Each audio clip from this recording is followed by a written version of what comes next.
Good afternoon. I'm Rev Dave Thompson. I'd like to welcome you back to our Civil Human Bible study. I'm a civil human minister, and what that means is that I focus my ministry on building human peace and common ground.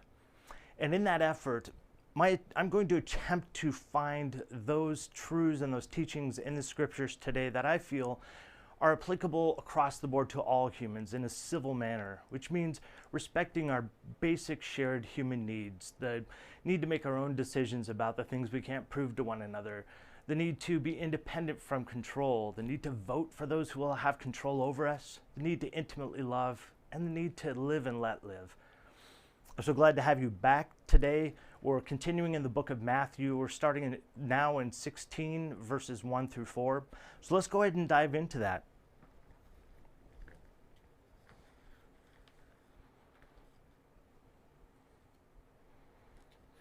So starting with verse 1. Then the Pharisees and Sadducees came and tested him, asking that he would show them a sign from heaven. He answered and said to them, "When it is evening, you say it will be fair weather, for the sky is red.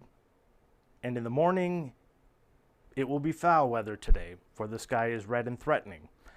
Hypocrites! You know how to discern the face of the sky, but you cannot discern the signs of the times. A wicked and adulterous generation seeks us after a sign, and no sign shall be given to it, except the sign of the prophet Jonah." And he left them and departed. One of my favorite words that Jesus uses is hypocrite. He does that quite often. He doesn't worry about mincing words with these people who are the religious leaders of the day. I'd like to walk through this passage. It seems like a pretty small passage, but there's a fair amount said here. There's a lot culturally that's happening that today in our times we probably may not be aware of. So let's go ahead and walk through some of that. Who are the Pharisees and Sadducees, right? They've come to meet with Jesus for some reason and demand a sign. What kind of sign are they asking for? What does that even mean? First of all, I want to talk about the Pharisees and the Sadducees. We've talked a little bit about the Pharisees. The Sadducees are a little bit new to us. We've seen them a couple times in the past, but they are a specific group in the Jewish community. And I'd like to explain why they are so powerful and what is so important about them so that we can apply it to today and to now, because there are a lot of things that cross over 2,000 years and actually are very true still today. So first, the Pharisees. We know a lot about them. Pharisee comes from the word in the Greek that means to separate or to be separated out. I'd like to talk about what happiness means to each one of these groups, because that's really important in this whole section right now. First of all, for the Pharisees, happiness comes from purity.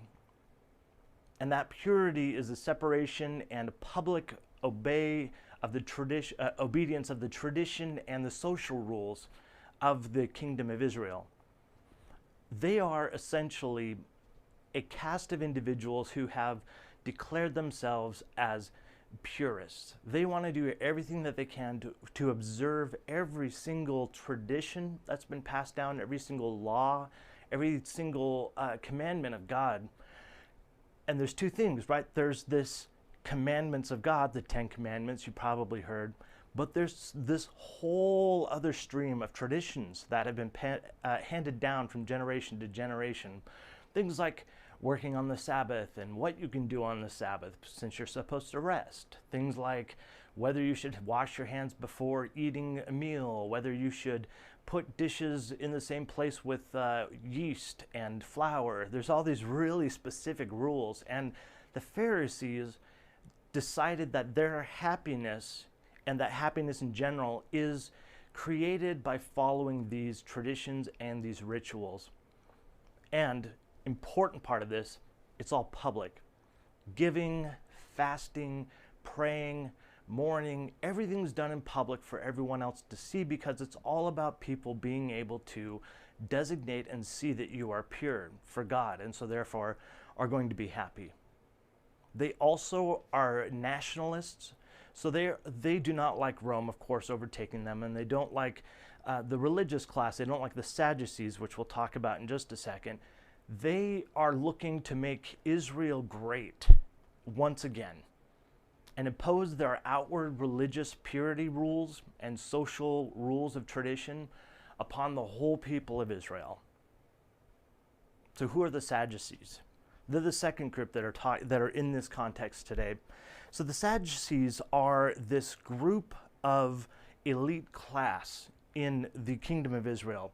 So they are, pardon me, let me reset this video screen here. There we go, I'm in the middle now. They are a set of people who have been in power since the beginning. They are the priests of Israel. So that means that they deal with all of the rituals, all of the things involved in temple sacrifices that people have to make when they do bad things. They do a sacrifice to appease God or to take care of their obligations. It's sort of a justice system and a judicial system, a little bit like ours today, because these priests often would serve in judgment or on the councils of their leadership. But the key thing about the Sadducees, their way of deciding happiness is that it comes from lineage and wealth. They are descendants of the high priest Madoc, and who's the first priest in the Old Testament in the Jewish history.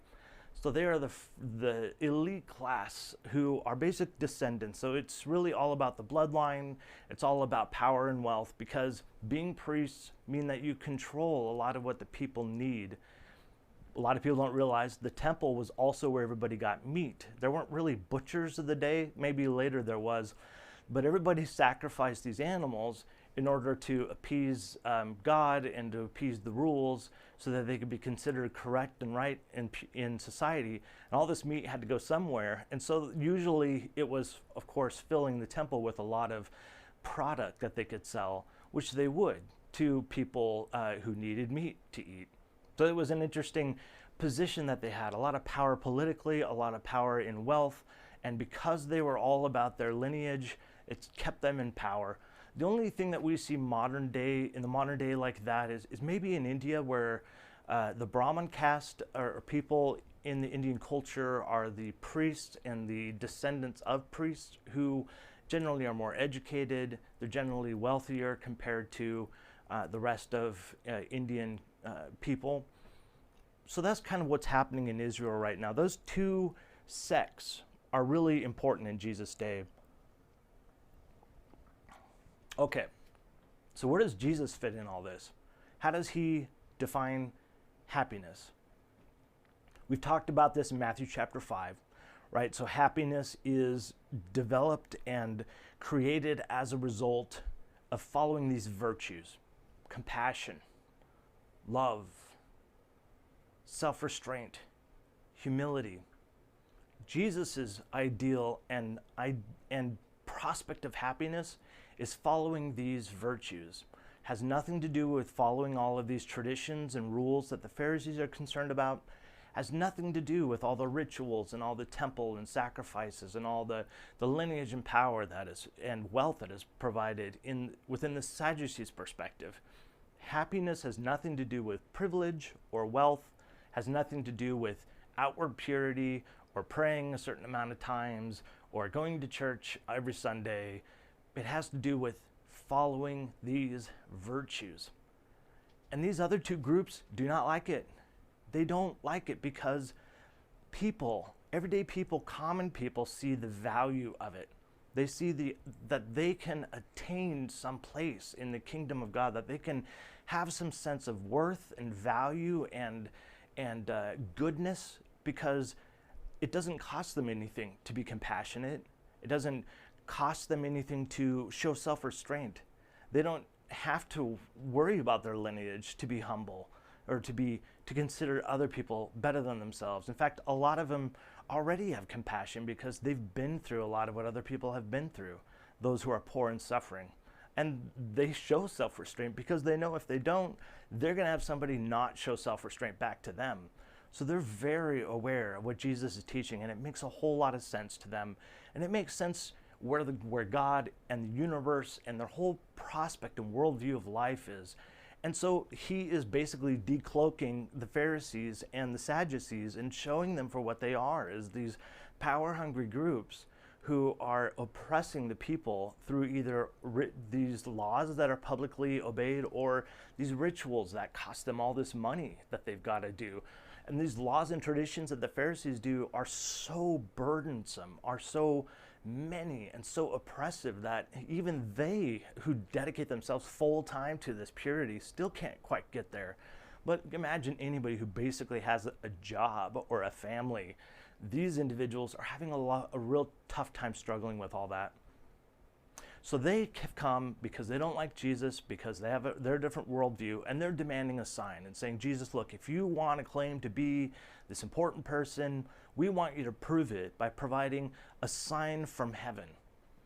The language here is very specific. This concept of sign is basically evidence or proof, and from the heavens means that they're actually wanting Jesus to do something in the heavens, like, I don't know, a comet coming by, or a great cloud, or rain, or something that no human can control, is their point. Because, with the healing and all that, sure, he's done a ton of that, and for whatever reason, that's not enough proof for him that he's important and has a good message.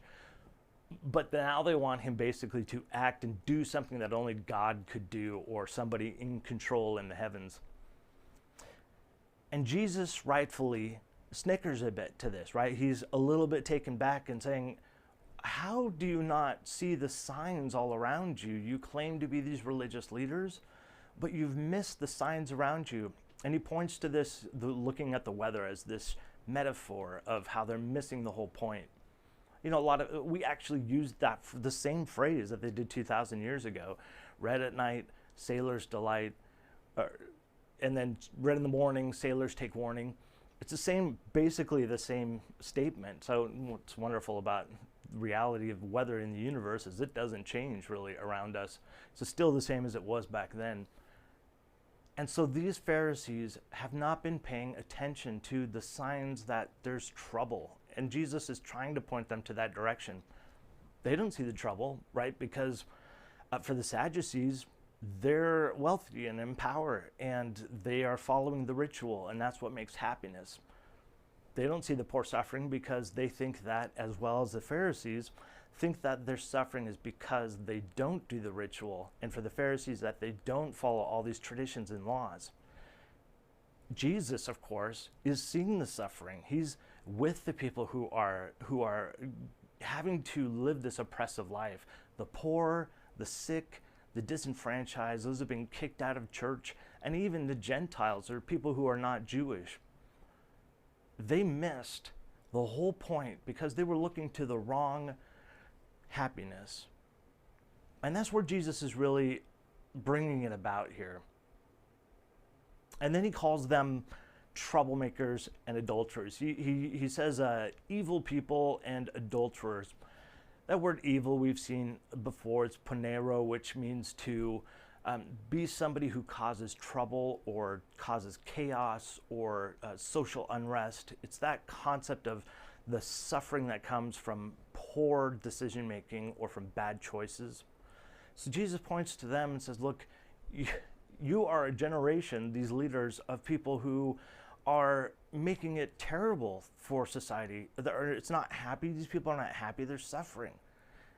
And in fact, you are not even committed to the God that you profess to be committed to.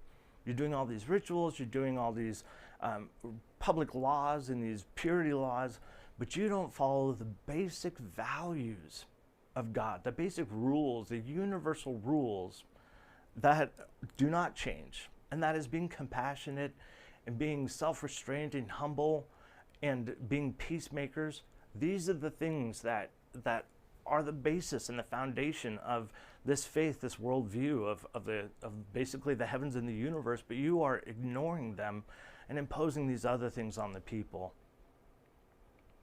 And as a result of that, they're basically cheating on God in a sense. They made this obligation to him, but now they're doing things that are in fact not part of the agreement. I'd like to close out on this passage talking a little bit about my history. I I grew up as a Pharisee. I grew up as a very conservative Christian in a very conservative group of Christianity. It was Pentecostalism, which is the whole name it and claim it, faith and healing and prosperity and purity. All of these rules. Couldn't smoke, couldn't drink, had to go to church a million times a week, had to pray at least an hour a day. All of these requirements of things that we had to do to remain pure, because it was all about becoming more pure so you could be closer to God and have the benefits of that in life, whatever those were. The problem with that is what that left me with was loneliness. Because trying to be perfect in life is pretty lonely, because most people's circumstances don't provide that. I was a son of a doctor, which is we weren't wealthy by any stretch of the imagination, but we were well off. We did, we had some basic comforts. We were middle class, and I was a white male. And whether or not I saw that at that time as being privileged and giving me these luxuries to be able to focus all my time on purity and doing all these things and following all these laws, I didn't recognize it. Of course, anybody who's living in any other circumstance or any other marginalized population, or living, paycheck to paycheck, having to work 3 jobs as a kid even to help their family, I never saw any of that. So for me, I was like a Pharisee, and I said, well, all these people are doing bad things, they're sinners, and that's why their life is terrible. That was my belief. And so I knew it was a problem. I didn't like sinners. I'm embarrassed to say that, but it's the truth.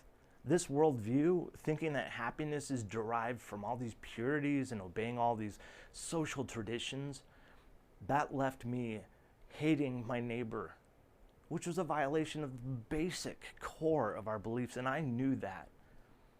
And I remember distinctly praying to God and asking Him to help me figure out how to love people, which is a weird thing to have to ask for.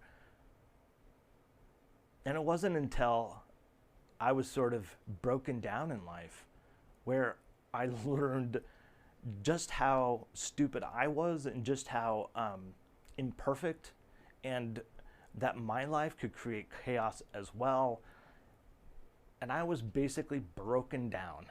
That's, I believe, how God, or whether this universe or God, broke me down and brought me to a place where I had to rethink my complete concept of faith and worldview. And then I began to see compassion as the rule, as the virtue to follow. I began to see self-restraint as that as well. Not self-restraint in not doing bad things, but self-restraint in not being aggressive towards somebody. To showing, if we needed to correct something, or if I needed to respond to a situation, to do that and be only as strong as I needed to be, and to reserve the rest and not be a bully. Learning to be a peacemaker. That was one of the biggest lessons for me. Being able to, even in today's world, talk to all of the people that I grew up with, and the network as I was a minister within this denomination, of people, being able to talk to them about social issues, and being able to also talk and work with and live with people who are different and have a different worldview, and finding how we create peace in this situation. All of this to say, sometimes we have to rethink what we look for, how we look for happiness. I have found that going about compassion, by looking to compassion, by looking at the self-restraint, humility, and creating peace, has yielded a tremendous happiness, a substantial happiness, and a peace in my life.